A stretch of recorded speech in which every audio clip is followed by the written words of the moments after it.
Pessoal, mais um exemplo aí, integral dessa expressão. Se a gente lembrar das regras de derivada, nenhuma das funções que a gente trabalhou tinha derivada que fosse igual a isso aqui. Então vamos mexer nessa expressão. Secante é 1 sobre cosseno. Então secante ao quadrado é 1 sobre cosseno ao quadrado. Cossecante é 1 sobre seno. Então a gente tem isso aqui. Divisão de fração, você mantém a de cima e multiplica pelo inverso da de baixo. Vai ficar assim. Seno de x sobre cosseno ao quadrado de x. Aqui, ó, seno de x é como se fosse seno de x vezes 1. Cosseno ao quadrado de x é como se fosse cosseno de x vezes cosseno de x. Então, só separei esses dois, certo? Seno sobre cosseno é a mesma coisa que tangente. 1 sobre cosseno é a mesma coisa que secante. Olha só, então. Isso aqui, ó, é igual a isso aqui. Agora eu pergunto novamente, lá na regra de derivada, existia alguma função cuja derivada dava tangente vezes secante? Existia, a secante. Ou seja, integral disso aqui vai ser igual a secante, mais o c. Por que a integral disso é igual a secante? Porque você tem que lembrar que lá na derivada, a derivada de secante era isso aqui. Como eu já disse várias vezes, se você não souber muito bem as regras de derivada, você não vai saber as regras de integral. Então, as regras de integral, elas são, na verdade, a inversão das regras de derivada. É você olhar essa expressão aqui e lembrar qual a função lá em derivada, que a derivada dava tangente vezes secante. Você tem que lembrar que é secante a resposta. Então, a integral disso aqui é secante, porque a derivada disso aqui vai dar esse termo aqui. Essa integral aqui, ó. Então, aqui, ó, antes eu vou separar ela em duas integrais. Coloquei aqui duas integrais, porque aqui é a soma, né?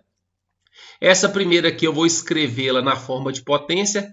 Então, é x elevado a 2 sobre 3, certo? Sempre que você tiver... Aqui a variável é x. Sempre que você tiver a variável elevada à potência, você vai aplicar a regra, que é somar 1 aqui em cima, né? Somar 1 aqui em cima, 2 terços mais 1 dá 5 terços.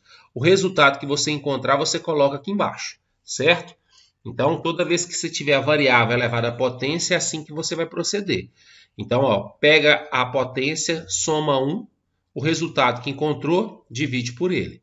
A 2 terços mais 1, faz a conta lá no canto. 2 terços mais 1 vai dar 5 terços. Então, sempre que tiver a variável elevada à potência, a regra é soma 1 na potência e divide pelo resultado. É o inverso do que a gente fazia. Lá na derivada a gente não somava 1, a gente subtraía 1. Lá na derivada a gente não descia o valor dividindo, a gente descia o valor multiplicando. Então por isso que é invertida a ordem, né? Esse aqui, ó, 1 terço eu vou repetir porque é constante que está multiplicando, é 1 terço. Integral de 1 sobre x ela é feita de forma direta. É ln de módulo de x. Por quê? Porque derivada de ln de x não é 1 sobre x, né? Só que como esse x pode ser um valor positivo ou negativo, a gente coloca ln de módulo de x, de tal forma que a gente garanta que esse número aqui não é negativo, porque a função logarítmica não aceita aqui dentro valor negativo. Então, 1 sobre x, integral é ln de módulo de x, por quê? Porque a derivada disso aqui dá isso aqui.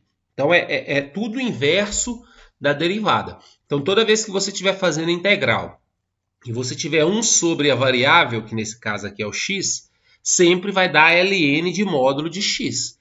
O módulo, em alguns casos, você não vai precisar colocar, desde que você tenha condições de garantir que o valor que está aqui dentro é um valor positivo.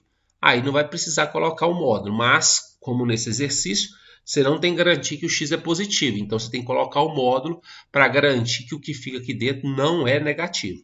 Então, a resposta disso é isso. Eu vou só organizar, ó, divisão de fração, esse 3 vai passar para cá multiplicando, está aqui. O 5 vai continuar dividindo.